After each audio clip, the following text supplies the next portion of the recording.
Can I talk? Can I talk?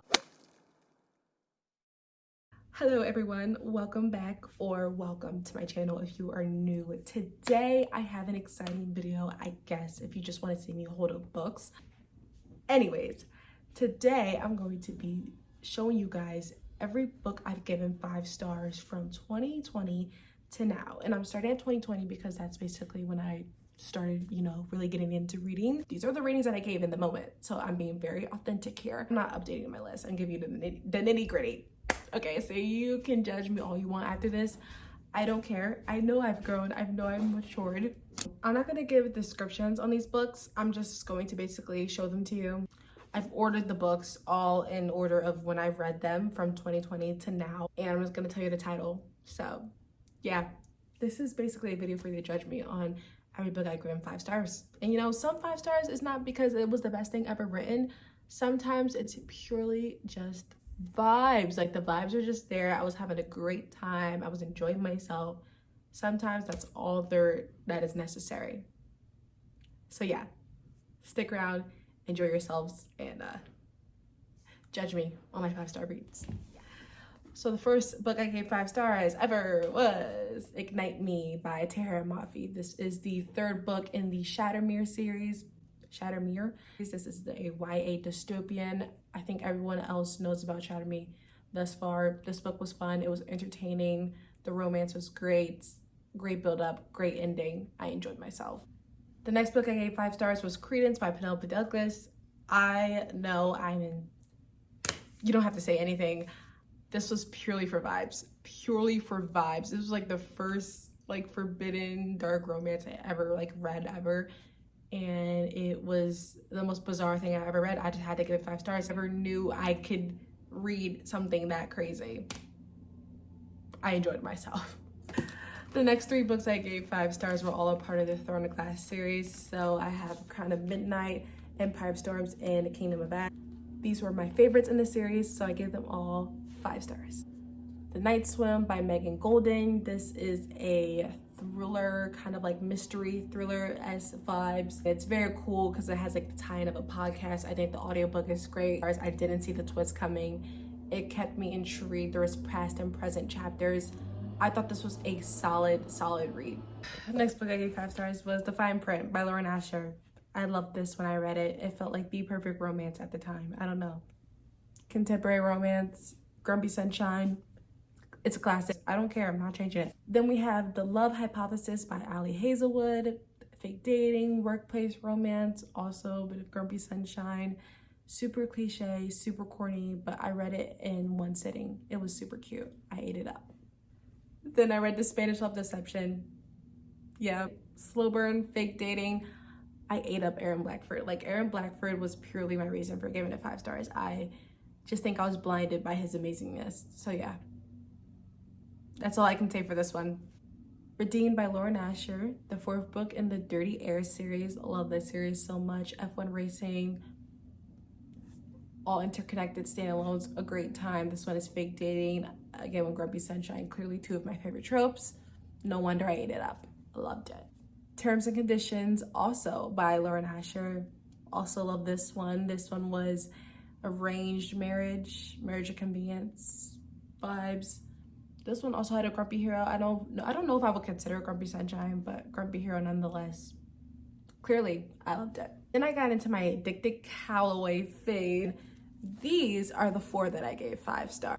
So you got Kiss the Sky by Kristen Becker Ritchie, Addicted After All, Fuel the Fire, and Long Way Down. Ate those books up, adored them, of course. We have The Way I Used to Be by Amber Smith. Tab this book up. It's super emotional. Please check your trigger warnings. It's just a normal fiction book, but it follows this girl who went through a very traumatic event in her freshman year, and it follows her through her 4 years of high school, and it breaks down. It just shows how she's dealing with that and coping with the trauma that happened to her and how she's recovering. So yeah, this one is a very great read. It's just super emotional and hard to read at times, but I think it's really important. From Look Up of Love by Mariana Zapata. This is a slow burn, her classic sports romance, enemies to lovers, kind of. I really loved this one. It didn't feel too slow. I loved the progression of the relationship, and I love the friendship that they formed. Then we have Things We Never Got Over by Lucy Score. I clearly give this book 5 stars purely for vibes, because that was the only thing there. I basically laughed majority of the time. It was for my pure entertainment, and sometimes that's all of reading is about to me. Pure entertainment. I'm not here to learn anything. Then we have The Man, the Myth, the Legend. That is Some Kind of Perfect by Krista Becker-Ritchie. This is the epilogue novel in the Dede series. It's also like my most tabbed book. I basically tabbed every other page. Clearly, I loved it. There's basically no plot to this. It just follows all the characters and all their POVs and their life, and it spans through 10 years, and it's beautiful. It's amazing. I sobbed. Like, if my house was on fire, this would be the one book that I would make sure that got with me and run out the door. I would never leave this book behind. This is my baby. Like, if someone could tell me, like, oh, what's your favorite book of all time? Like, I probably would say this book. So, yeah. I gave Juniper Hill by Daphne Perry 5 stars. I really love this one. So much just really cute, small town romance, single parent, grumpy sunshine yet again. Clearly, I love that trope. And it was super short and sweet and simple. I got on my Emily Henry kick. I read Beach Read and People We Meet on Vacation. I gave these books both 5 stars, reading them back to back. So clearly, I loved her writing. It was great. I had a great time. Then I went back to the Dede Calloway Sisters universe, and I picked up Bad Reputation by Krista Becker-Ritchie. It follows 2 characters that you meet in the Dede series, and they're a couple, and it's their love story, and it's fantastic. It's beautiful. It's 2 books combined into one, but I just read it together. I had the most fun time of my life, and I read the Devil's Night series. I gave Kill Switch 5 stars and Nightfall. Look at these covers. They're amazing, and they're huge. They're humongous books, but they were a super duper fun time. I had a blast. I had a ball. This Twisted Lies by Anna Huang. This is the 4th book in the Twisted series. This is honestly the only book in the series that I thoroughly enjoyed. You got fake dating trope, grumpy sunshine yet again, slow burn. I ate it up. Like 3 of the things that I absolutely love in a romance, and I had a great time with this one. And Christian Harper, he's everything. And continued my journey in the Dede/Calloway Sisters universe, and I picked up the Like Us series. Let's just say that I loved it because I gave a lot of books in this series 5 stars. Damage Like Us, book number 1. Book number 2, Lovers Like Us. Book number 4, Tangled Like Us. Number 5, Sinful Like Us. Book number 7, Charming Like Us. Number 8, Wild Like Us. These are the ones I really feel strongly about because everyone hates them, but I don't care. Book number 9, Fearless Like Us. Book number 10, Infamous Like Us. Like Us series has 0 fans, then I'm dead, okay? I love that series. I don't really want to hear any criticisms. It has its issues, but I don't care because I love anything that has to do in that universe. I love those characters. They're like my home. I love those people. Kristen Becker-Ritchie could literally write a book of them just sitting in a kitchen together, and I would eat up every little crumb. Seriously. One True Love's 5 stars, along with 7 Husbands of Evelyn Hugo. These are my favorites out of the ones I read by her. They just really hit deep, and they had me intrigued the entire time. So yeah. And these are like just fiction books, kind of like women's fiction. I don't really know. They do have romance in them if you're wondering, but they're like more like the fiction side. And this one's like historical, but yeah, both great reads. Next, we have an unexpected 5 stars for me, and that was The Dead Romantics by Ashley Poston. I think that's her name. This one's kind of like a paranormal romance type of vibe, but it's also like a rom-com. It's cute, but it has such deep hitting moments that I was like, wow, I love this book, and I think it was great. Then I gave the Mind Up series 5 stars. I low-key don't even feel like this is 5 stars for me anymore, but I think at the time that I read it and the enjoyment that I had, I would honestly keep the 5-star rating because it was very entertaining. It was such a page turner. I think everyone knows about this series. It's the main character is a female serial killer. Got all those vibes. It's dark romance, like Criminal Mind vibes. It's really entertaining. I will say that. It's super entertaining, such a page turner. The romance just wasn't my favorite, but I didn't really mind it because it was just such an entertaining book, and genuinely kept me reading, and it was great. I read Her Soul to Take by her, gave this book 5 stars clearly. Why do I keep saying that? I'm an idiot, but I love this book. It's dark romance, it's like a demon, it's grumpy sunshine a little bit.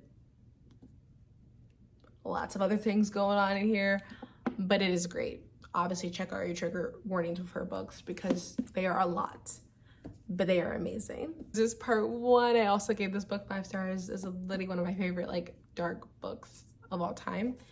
And look how tabbed up it is. Like, it's so tabbed up. And those are not just smut scenes. Like, there's actually like deep stuff in this book. And the second book is also great, but this is the only one I gave 5 stars. Ate it up, loved it. Pack Up the Moon by Kristen Higgins. This book was so sad, but it deserves 5 stars. It's beautiful, such a beautiful story, and it's just amazing. Follows this man, and he is a widower because his wife just died, and we get to see him go through the stages of grief and how he's processing. And we also get to see the before and get to see the relationship. So I think this is a very beautiful story, and I think everyone should read it. So great. We have Binding 13 by Chloe Walsh and Keeping 13. This series, fantastic. I read these both and goosebumps all over my body, like goosebumps. What I would kill to reread these for the first time. Like, I haven't read them before. It was just the most amazing reading experience ever. Like, the only thing close I've ever gotten to feeling like this reading books was when I read They Did the series. So yeah, these books were great, and they were like my new bajillion stars. Love these so much. Then we have Crooked Kingdom by Leigh Bardugo. This is the second book in the Six of Crows duology. This was a great ending to the duology. It just super exciting, super entertaining, kept like so much was going on, pages kept turning, and the ending had me in tears, and it was just flawless. It was beautiful, loved it. Then this was a spontaneous read of mine. I didn't even I just randomly saw it on my Kindle because I was like in my single mom book phase, and it's called The Archer and the Rosebud. It is super, super, super cute. It's a single mom romance. I loved it. I ate it up.